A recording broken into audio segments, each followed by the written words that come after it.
Gentlemen, have you ever looked in the mirror and wanting a fuller set of hair? You see, me personally, I have hair loss problem for so long. Thankfully, with the new cutting edge technology, now we can have a better full lock of hair. As for me, personally battling this hair loss problem, I am very thankful to GLOJAS Clinic. The service so far was so good and the result is awesome.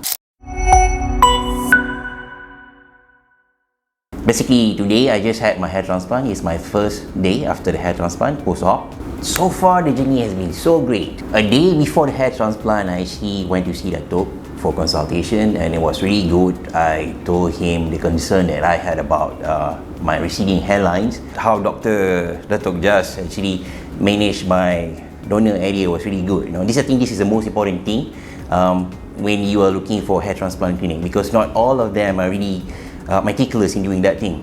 So for me, that is very, very important because you need to look good front and back, right? It was so good that Dato understood very well my needs and he designed the hairlines that I wanted, and it went pretty well after that. I'm really happy with the result. Swelling also not so bad, and the post surgery care also really, really good. If you come to GLOJAS Clinic, I'm pretty sure they will advise you what can be done correctly to correct your hairlines or your hair loss, and yeah, I think you guys should give a try. So I hope you guys will have a chance to visit here, GLOJAS Clinic.